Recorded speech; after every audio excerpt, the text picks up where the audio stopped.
Hello, everybody. So we're very glad to see you all today for one of the series of the Library Talks. It's a very special one. We're bringing in the world of entertainment, as you can see. We're very happy to have Amber Heard with us today. Thank you so much for being with us. I'm sure you knew her much more from all the blockbusters. I've heard that there's Aquaman that's going to be coming, and it's already out. Not quite sure. It's coming out. It's already out, I'm in trouble.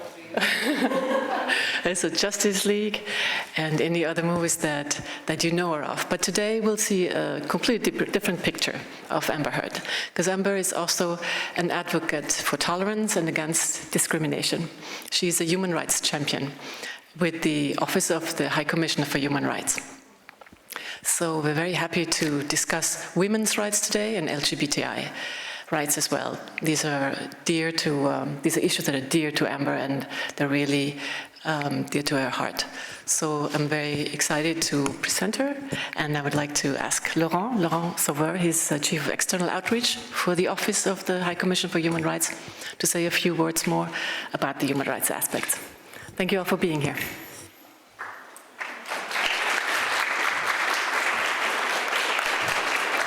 Thank you, Sigrun. Thank you, everyone who organized this wonderful talk. I'm Laurent Sauveur. I'm the Chief Director of Communication at the UN Human Rights. And it's really an honor and a privilege to introduce you to somebody who has become a friend, Amber Heard, that you certainly know because she's a world-renowned actress.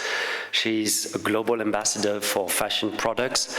But for us at the UN Human Rights Office, what we're the most interested with is that she's a deeply committed advocate for equality, gender equality, the freedom to choose one's sexual orientation, the freedom to be oneself, to be human. And this is why, and it's been a few months that we are working with her. She's a human rights champion in a year that we celebrate the Universal Declaration of Human Rights, 2018, its 70th anniversary. She's a human rights champion who's promoting and defending these enduring principles that nowadays are maybe a bit forgotten by some of our global leaders. Amber is on a European tour. She was last week speaking at the One Young World Summit, where she touched upon various issues, equality, but also migration, which is very dear to her heart, and she'll explain why in a little while. So with no further ado, I'm very honored, like I said, and privileged to introduce you to Amber Heard. And the talk will be moderated by my friend Thomas Neufing, whom you know if you have attended this storytelling session. Thomas is the Chief of Learning and Multilingualism at the UN here. So Amber, Thomas, the floor is yours. Have a great conversation, and thank you all for coming and participating in this event. Thank you.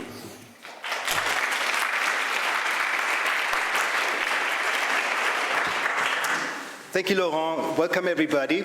I think we are all thrilled to have you here, Amber, today. I'm personally totally thrilled. I'm sure that your stage fright is less than mine today for this event, because the room is really full. But again, we're really, really happy that you're today with us. And we would like to hear your story. And this is storytelling at the library, after all. So it's all about you, about Amber.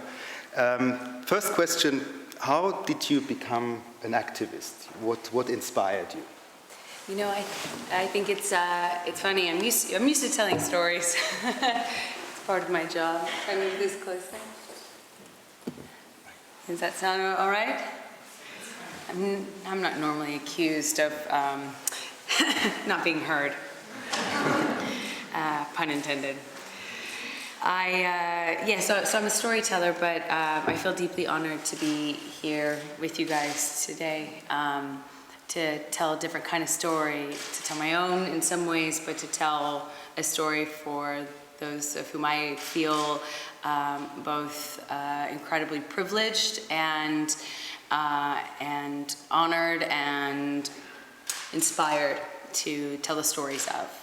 As I see my role as an activist in this regard, and this is kind of how I got into it, is really just being a way to amplify the voices of those of whom who have not yet found their voice or whose voices are not yet amplified themselves. And so, merci beaucoup pour l'invitation. Wow. Thank you. Took a lot of training.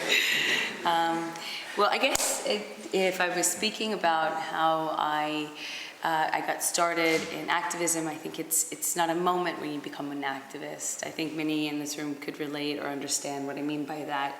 It is the increasing awareness of your duty, your obligation, and your privilege to be part of that which is most important, which is helping others and pushing the conversation and the futures of others forward.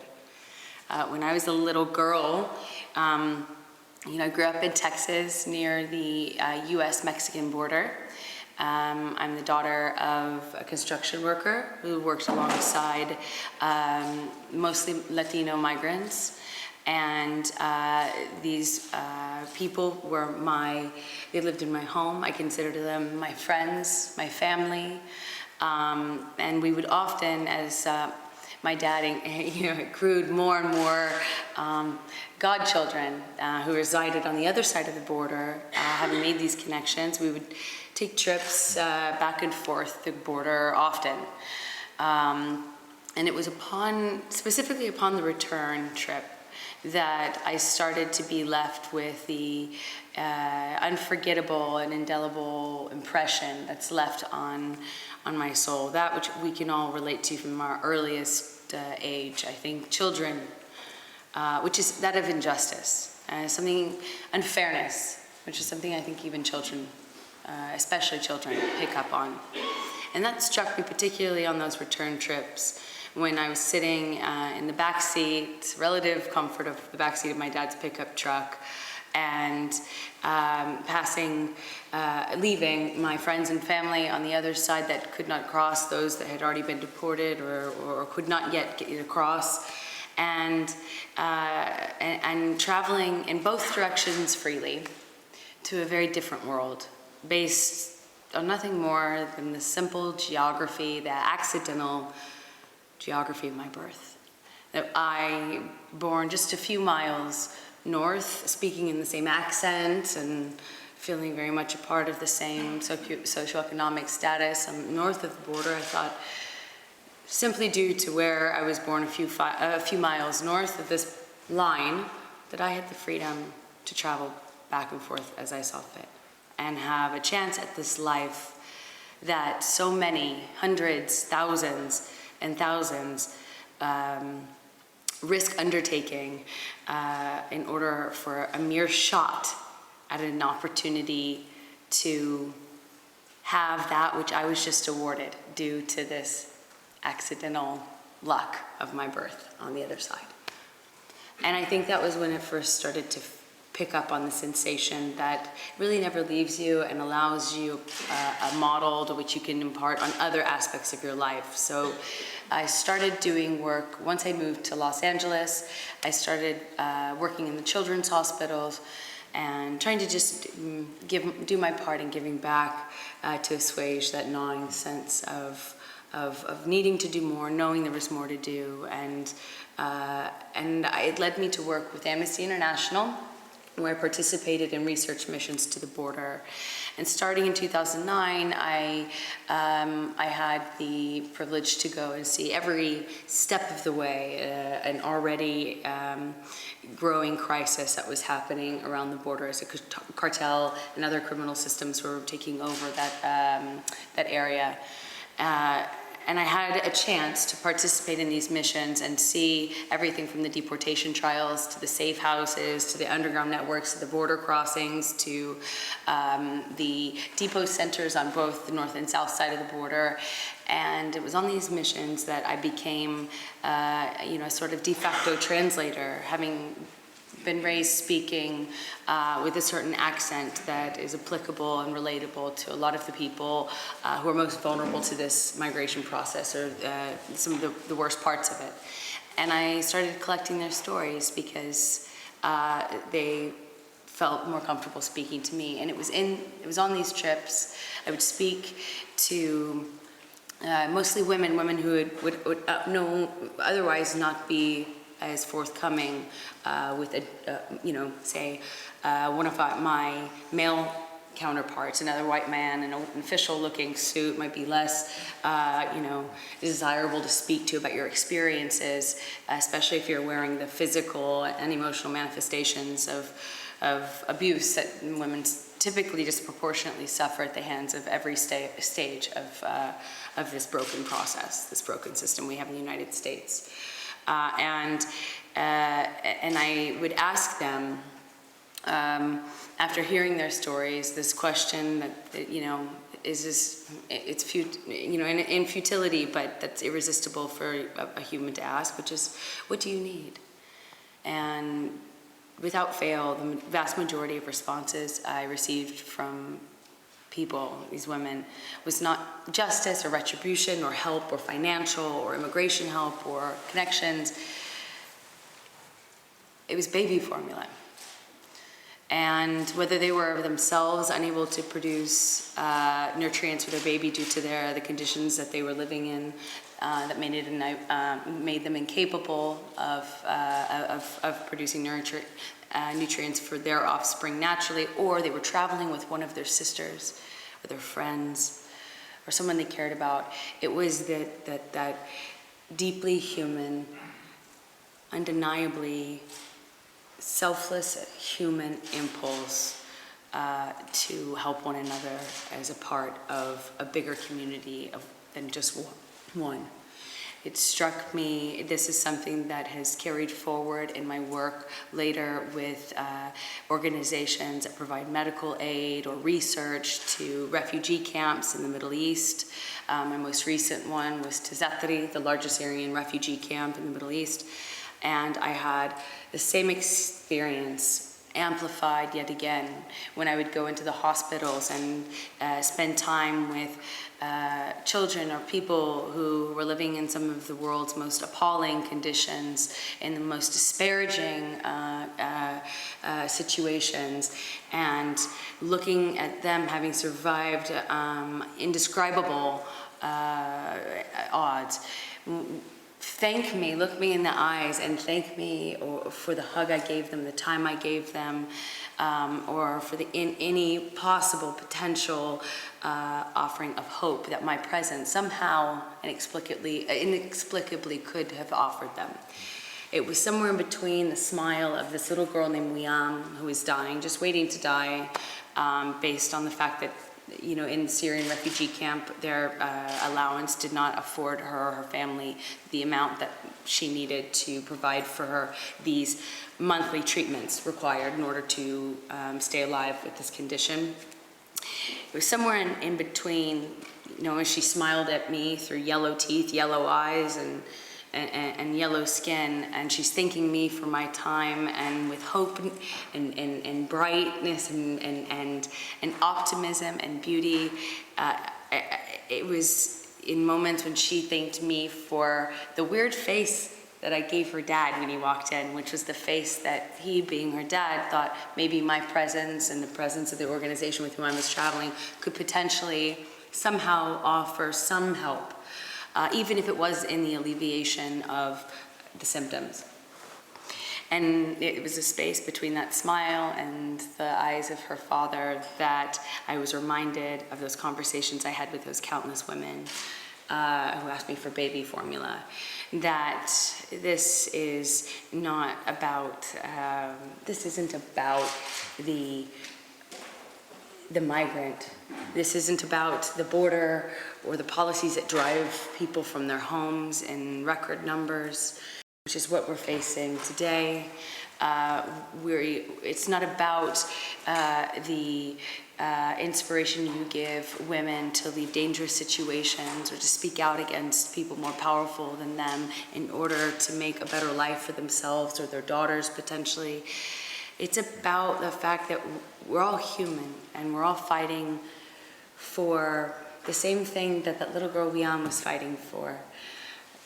We're fighting for more than policy change or the other person or ourselves. It's about the fight for life. That if somebody like these people that have inspired me so much and taught me so much are fighting so hard, even though, in contrast to these incredibly difficult, disparaging conditions, but despite all that adversity, that there's still something to be gained from life.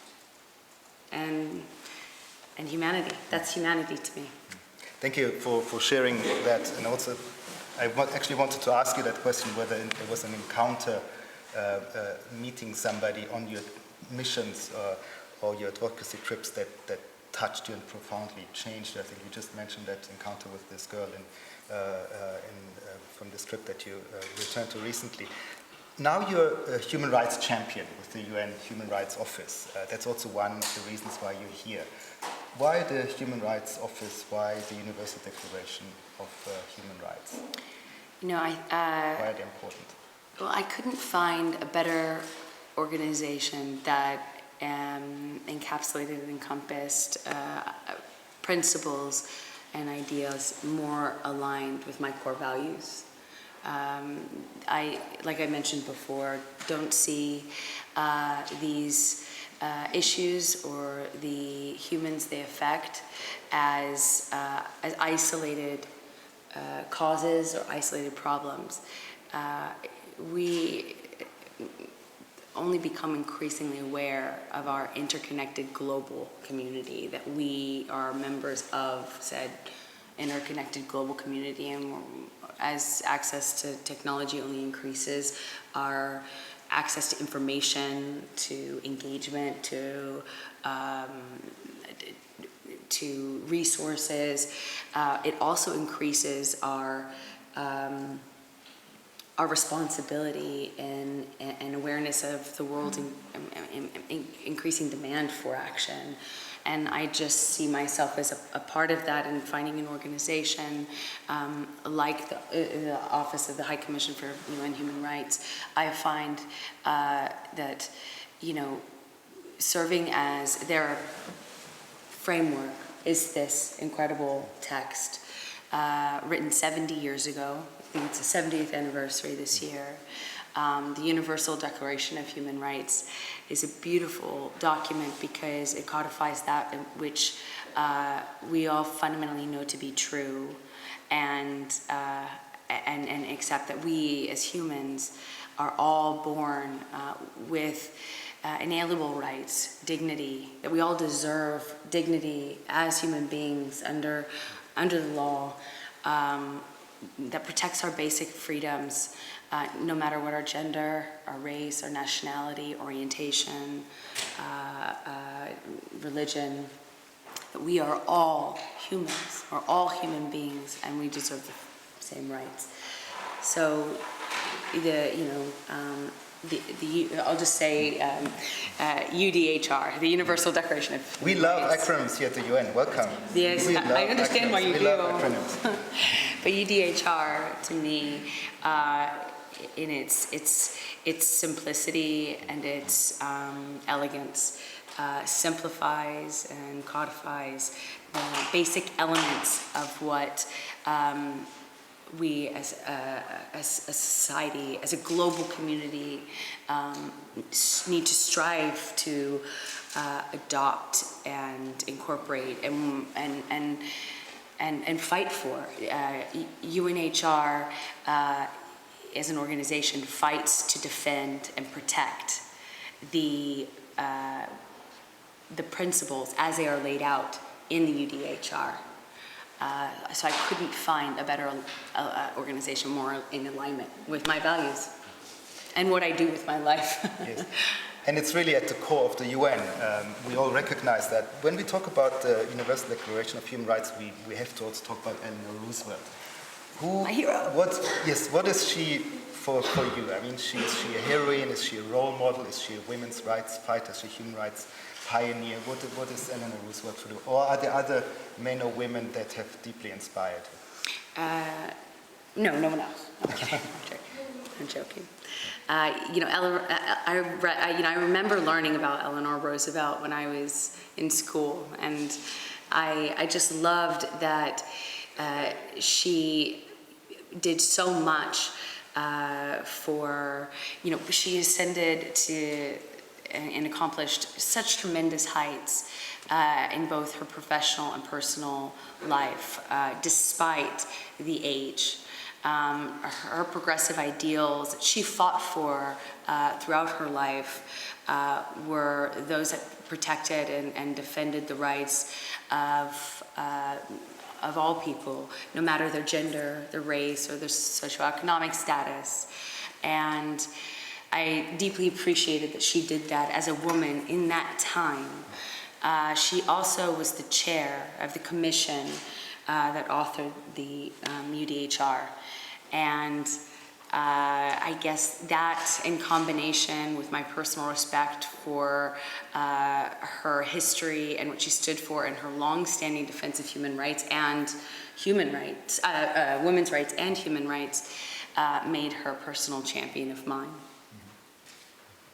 Now going back maybe to your missions and advocacy trips that you have been doing for a number of years, as we have heard, what are among the most important lessons that you have learned from those trips? Maybe also even with a view to your other life that we maybe also talk about a bit later in acting and being in Hollywood, which is a stark contrast. But what are among the major lessons that you have learned during those trips? It's funny. I think often I'm asked, like, what I'm able to bring them. Often I'm thanked on those trips, and I think to me it feels funny because it's quite the opposite. It's what, as you asked, it's what I have taken from them. It's what I've learned from them. It's the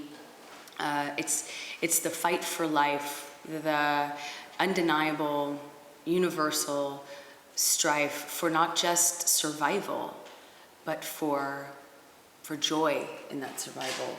It's the fight for life and fight to enjoy life that doesn't leave you. It leaves this indelible mark on your soul.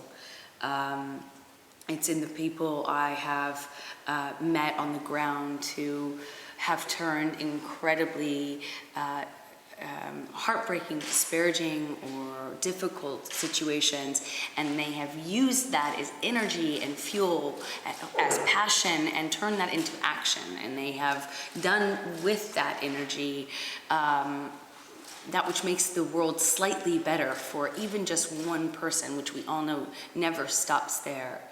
I think,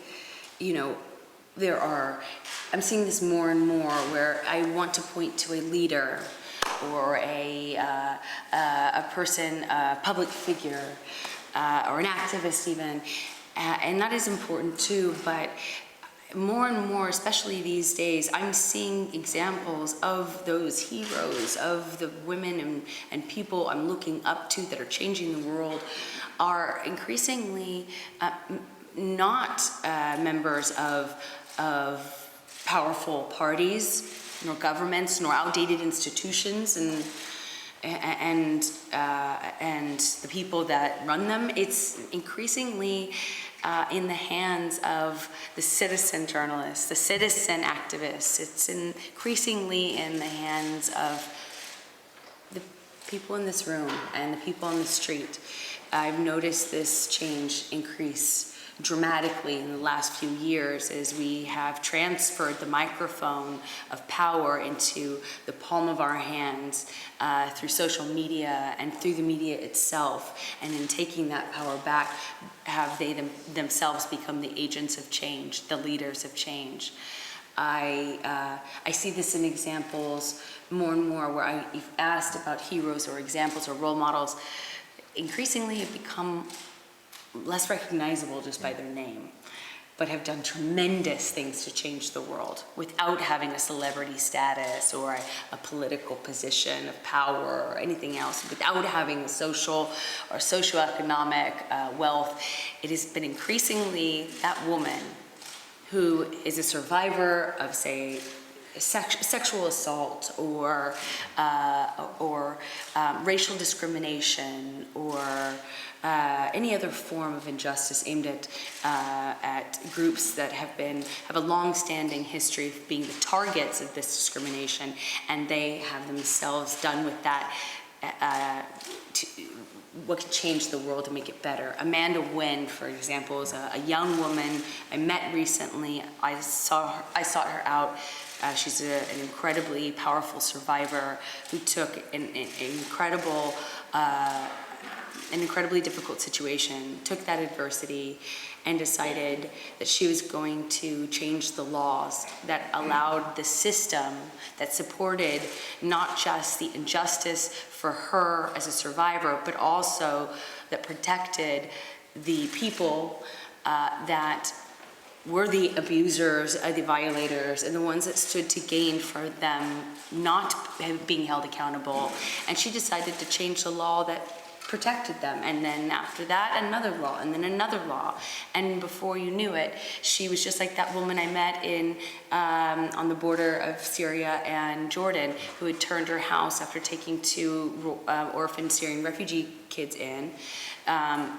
Asked a friend of hers to help do some emotional rehabilitation after they had suffered PTSD after being orphaned in bombings there, and then I go to her home, and it is no longer a home by any means. It is, as I was explained, as I was going up to another floor and yet another floor, that over time there were just so many kids, so many people. Same came volunteers, same came goodwill, donations of markers, of pins, of balls came, and before you know it, it's like that building encapsulates that spirit that I'm talking about, that we're, as I said to people yesterday in talking about this, that building perfectly encapsulates that in which I was speaking about, power being in our hands, quite literally if you have a cell phone, and we all do. She just raised another floor up, another floor up, another floor up, and now she has the entire building, and so many lives are affected by that. It's in people like that. It's in the people like Amanda Nguyen, who didn't stop with that one policy change. They have since taken on, federal congressional bills and more. So, now the role models are here. And I feel incredibly honored to be able to amplify any voices that I can, because they amplify mine.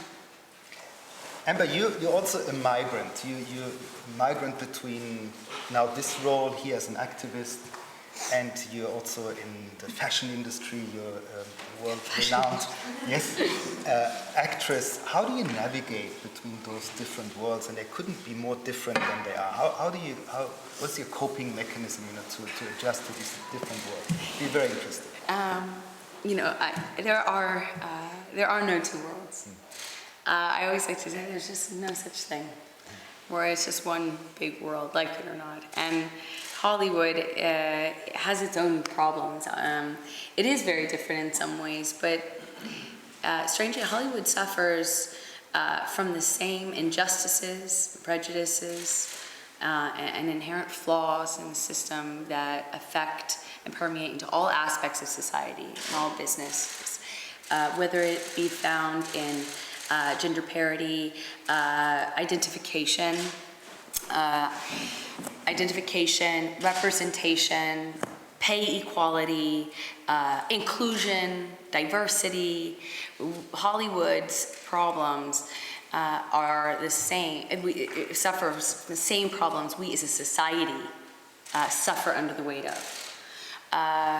In fact, I should note here that there's a certain amount of irony in the sense that Hollywood is often held up as some sort of bastion of progressive ideals, yet is actually, in reality, the exact opposite. We fall way behind on some of the most basic rights that we're starting, thank goodness, to take for granted in other disciplines and other businesses, whether it is inclusion, pay equality, representation, diversity, you name it. We fall way behind, and even more interesting is we are not only slow to change, it's the outdated institutions that keep those systems in place, benefit a few people in power. And it's not that just it doesn't, I heard today, we were talking earlier, it's like, it's not enough that absolute power corrupts absolutely.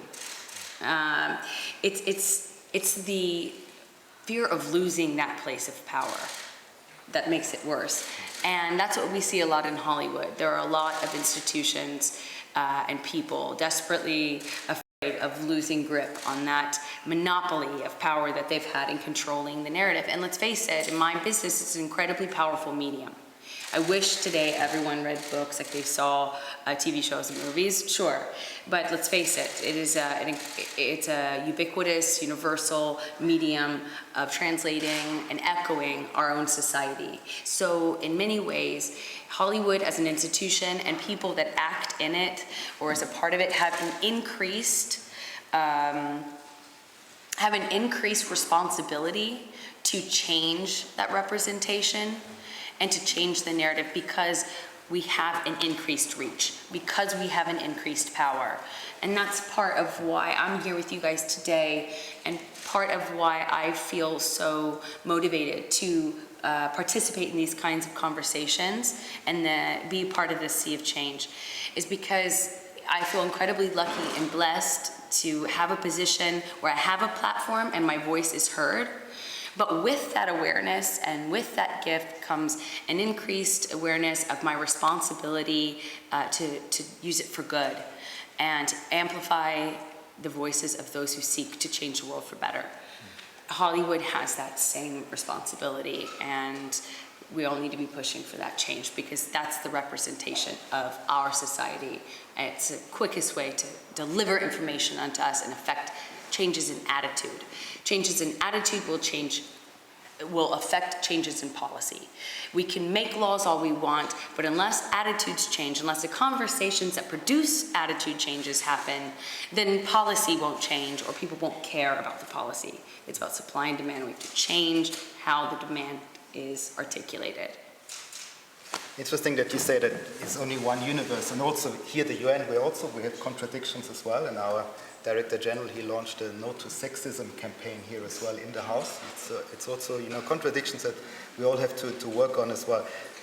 We talked about migration at the beginning, and you have been born just outside of Austin, Texas, and today what is happening just outside the border. I think it's now we're at 8,000 migrants that started from Honduras are now approaching the US border. What is your reaction to this culmination of this event as well? Well, I think it's representative of a much bigger issue than just an administration's change to policies and how we deal with migrants at one of our borders. It is so much bigger than one administration's policies. This is a long-standing issue that has been exacerbated and result to increasing problems outside of U.S. border lines. This is a global issue. Whether you are on the shores of Calais or if you are on the border of Syria, or you are in Germany, or on the southern border of Mexico, or the northern border of Mexico, this is a global issue. I think we're reporting that it's the highest number of displaced individuals since World War II. And I think right now we have the largest number of people migrating that has ever been recorded, if I'm correct. The issue is a global one, and the systems and the causes of which are not being addressed adequately. And until they are, the solutions for the incredibly grave impacts they're having on the individuals to whom are most vulnerable to these conditions are fixed. I think we want to give some questions, also some room for questions from the floor. So maybe my last question directly to you would be call to action. Although we have UN staff mostly here, it's not the normal audience that you talked about, still a call to action for our audience. This is really exciting that I'm asked that question now. I'm very inspired when I am asked this question. I was speaking to a lovely, bright young person yesterday, and I will echo what I said to her, which is there is no power, there is no time like right now. Never in recorded history have we had so much power, the individual, the citizen activist. The citizen activist is why we see movements like the Me Too movement, Enough is Enough, Time's Up, Black Lives Matter. It's why these issues are sweeping over the world in ways in which they had never the power to reach before. It is why their impact is unlike ever before, because it is no longer left to activists that have a platform, or to celebrities, or to politicians, or outdated institutions, or the careers that those outdated institutions seek to protect by maintaining the status quo. The power is now, and will no longer ever be the same. Now the power is in your hands. It's in whether you work at the UN or you came here as a citizen. You now more than ever have the power in your own hands to mobilize, to utilize your resources, to access to information, not just to information and to knowledge, but to the ability to do something with it, now more than ever. So it's an incredibly exciting, inspiring time for me to be asked that question, because now you could all be an activist. If you believe in women's rights, you believe in human rights. If you believe in human rights, you can be an activist. You can be an activist. And that's an incredibly inspiring and engaging thing. It's thrilling, and it makes me so proud to have a moment where I can share the energy that I see on the streets, and we see incredible change happen incredibly quickly because of that truth, because of that reality. Wonderful. I would like to come every week, to repeat the speech that you just made. That would be wonderful. May not be possible. Now we take some questions from the floor. If I can ask you to identify yourselves and maybe keep it really crisp, rather a question, not a statement with 3 subsections, that would be nice. Who would like to go first? Cool. You're off the hook. No. So, would you like to ask a question, maybe? Huh? I would love it if you'd like to ask me a question.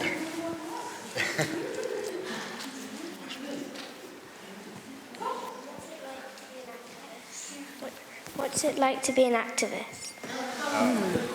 Thank you. What's your name? Maya? Thank you for asking me that question. I think it is something that you maybe, if you're lucky, have the chance to get called, but it doesn't feel any different maybe than what you might feel when you feel like helping someone, like in your school, that might not have what you have, whether it's a voice, or maybe they don't have as many friends, or maybe you see something that's kind of unfair, and you make that little decision instead of gaining up on that kid that looks a little different, or not sharing some of the power you have. Maybe you're a great color or whatever, and you don't share it, or you do instead. You know that feeling you get? That's what it feels like to be an activist. It's the most rewarding experience ever. Great. You're welcome.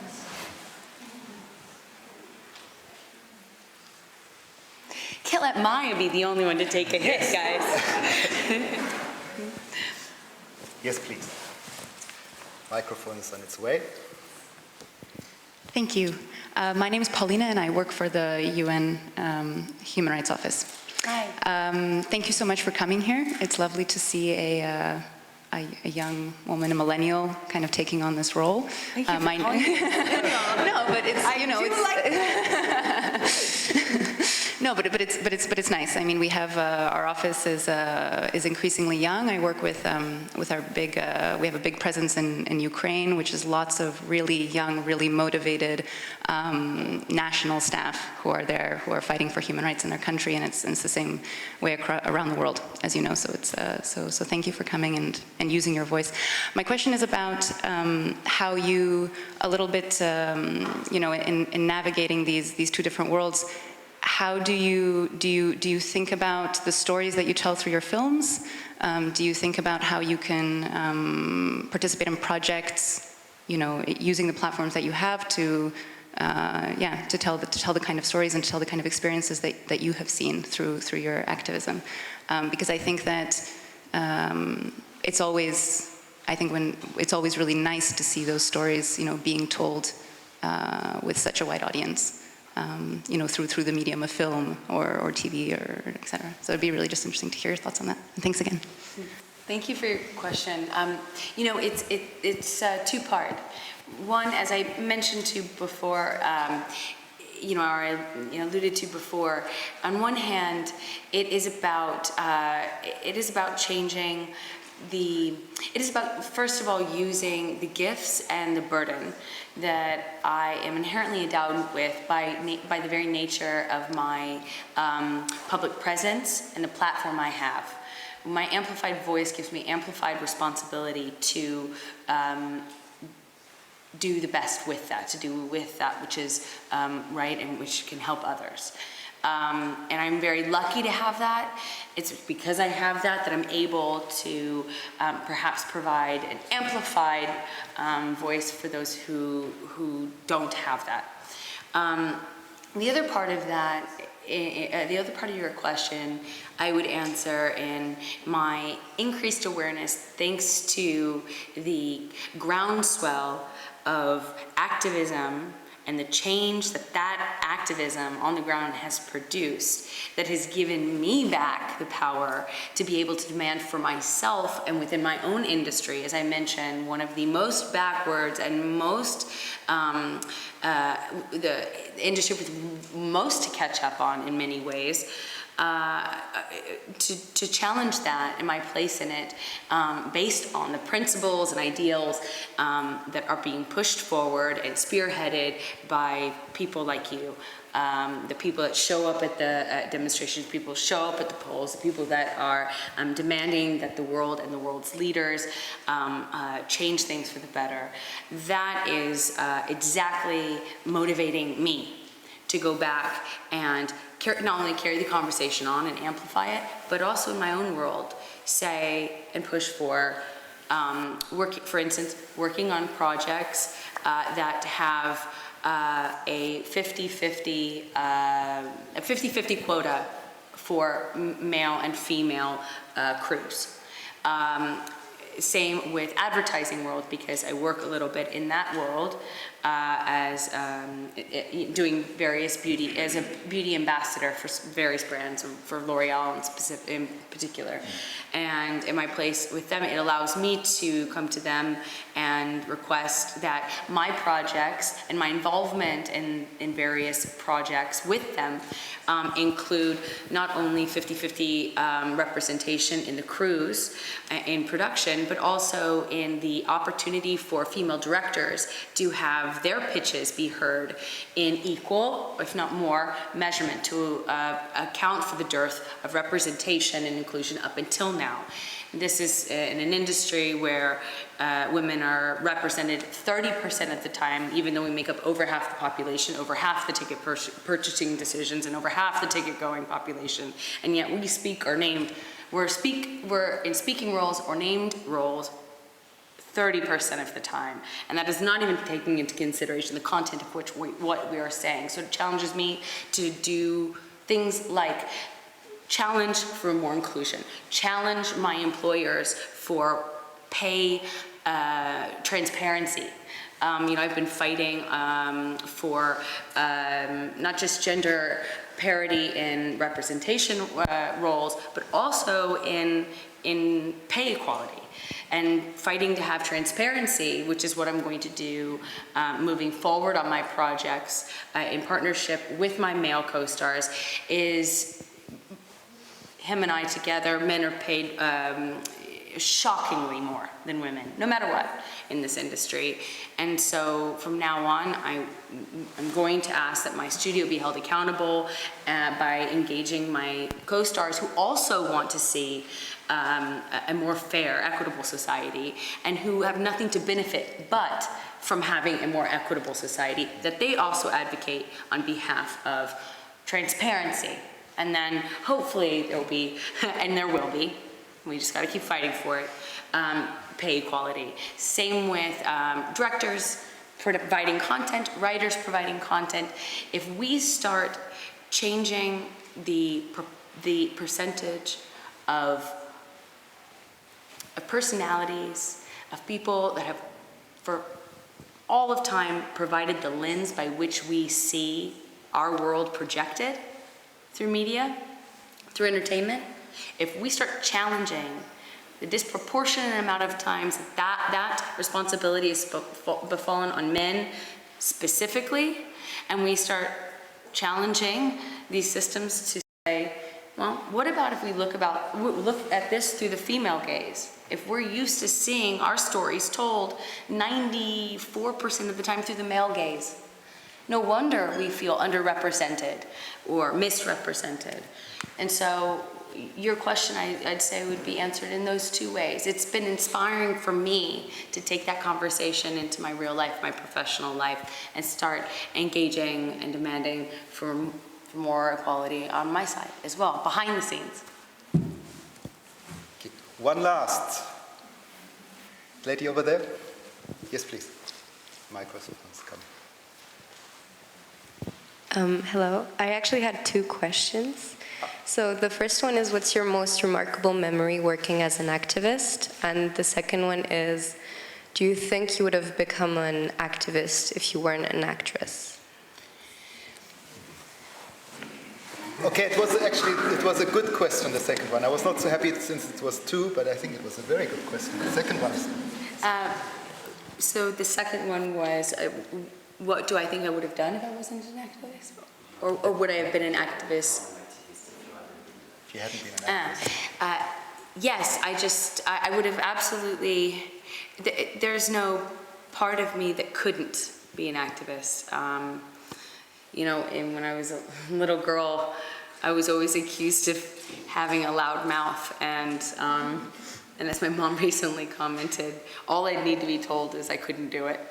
But now, as a person with a platform and a voice, and being an actress, lucky enough to have that voice be heard, I'm extremely happy that those labels were true to me.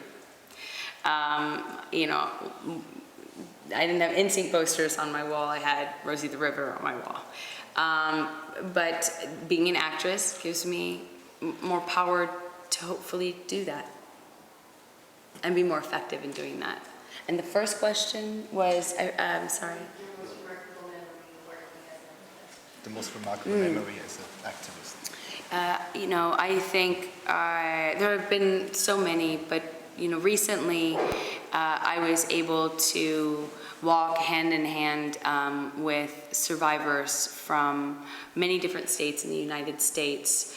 I was able to organize with the help of some very inexhaustible and energetic, driven young women to participate in our democracy. And I was able to organize and get these survivors in from various states and participate in a very important moment in American history, and participate in our democracy and walk hand in hand with those survivors who don't have the platform, who don't have the amplified voices, but have the experiences in the heart and the value, and in protecting or defending or amplifying the voices of those women and men, and where I could amplify their demand for justice and dignity and representation in some of our highest levels of government was a true honor and going into our nation's capital, holding hands with those women and men on such an important day was at least the most recent and profoundly impactful experience I've had as an activist. No matter what the outcome of that was, we changed attitudes, we changed the conversation, we changed the humans onto whom those conversations befell. And it wouldn't have happened without the combination of citizen activists, of global organizers, of social media, of impassioned hearts, of people like you who've had enough and want to see things change. It wouldn't happen if I hadn't been there to also help amplify their voices. That was just certainly the most recent. But I look forward to more. This is something, I think we're all activists. You care about women's rights or LGBT rights. You care about human rights, and that's something we all have in common. Amber, we came here today to listen to your story. I think you will all agree, we heard a lot, but you have to come again. There's a lot more to your story that we would like to. Here's my card, by the way, if you come by Geneva again. It was extremely inspiring, and I think it was a real, for me personally, of course, a privilege to meet you as well and to prepare the talk with you, but also to meet you and spend the time here on the sofa and with the audience. And I would really like to extend a cordial invitation to come again if you pass by Geneva next time again. Well, I do talk a lot, so A, I accept, and B, you'll regret it. But thank you. I'm deeply, truly honored to share a room with you guys today. Thank you so much for including me and giving me the time to speak. Amber.